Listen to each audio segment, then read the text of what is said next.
அடுத்து சாமி நான்காவது கணக்கு மதிப்பு காண்க. First one, second one, third one சொல்லிட்டு மொத்த எத்தனை கணக்கு இருக்காங்க? ஃபர்ஸ்ட் ஒன் படிக்கலாம். படிங்க.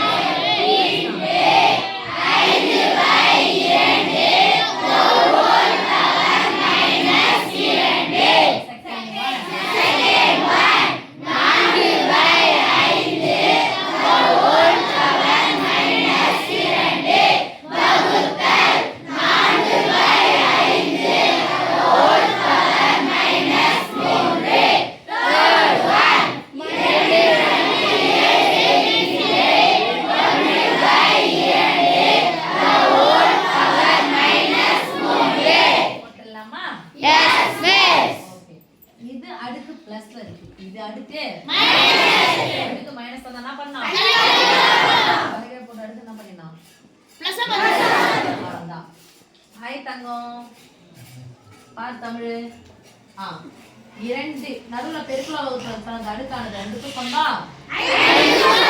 அப்ப தனியா பிரிச்சுக்கலாமா? இல்ல அப்படியே போலாம். ஃபர்ஸ்ட் ஸ்டெப் அப்படியே போலாமா? 2/5 the whole power 4 இன்டு அடுக்கு மைனஸ் இருக்கு தலைகீழா போடுறோம். 2/5 the whole power போட்டுக்கலாமா? Yes miss. இங்க பாரு சாமி, ஒரு நம்பர் இது ஒரு நம்பர். அது என்ன நம்பரா இருந்தாலும் பரவாயில்ல, முழு எண்ணா இருந்தாலும் பரவாயில்ல. நடுவுல என்ன இருக்கு? இதுவும் சேம் நம்பர் தானே?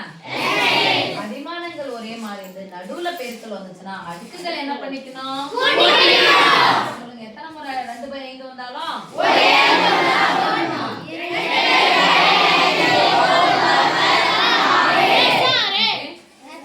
இப்ப இதுக்கு மிஸ் நான் விரி பண்ணி போட போறோம்னாலும் போடலாம். இல்ல இதுதான் ஆன்சரா போடணும்னாலும் இதே தான் விட்டுடலாம்.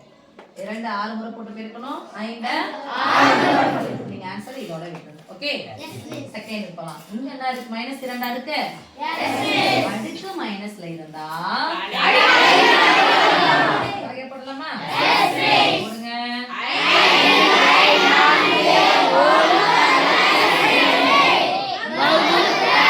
அடுக்குல மைனஸ் இருக்கு.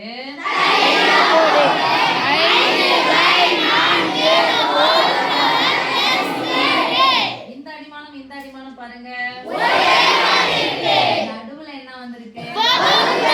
நடுவுல வகுத்துல வந்தா அடுக்குகள் என்ன பண்ணிக்கணும்? அப்ப இதுல இருந்து இத கழிச்சுக்கலாமா? எத்தனை முறை 5/4 வந்தாலும்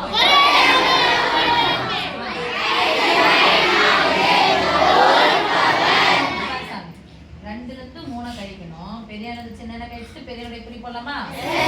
ஒரு மைனஸ் வந்தா கழிக்கணும். 3ல இருந்து 2 கழிச்சா 1. பெரியவடைய குறி -1. இப்ப அடுக்கு மைனஸ் வந்து தலைகீழா போடலாம்.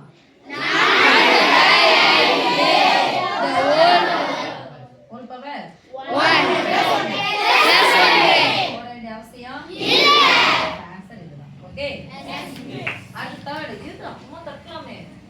2 ன் அடுக்கு 7 எதுவும் பண்ண வேணாம், அப்படியே வச்சுக்கலாம். இதுக்கு போறோம். அடுக்கு என்னவா இருக்கு?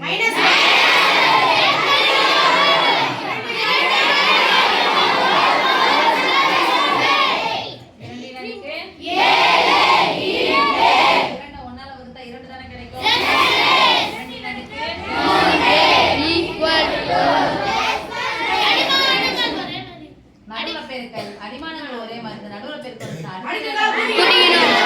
ஈக்குவல் டு எத்தனை முறை 2 வந்தாலும்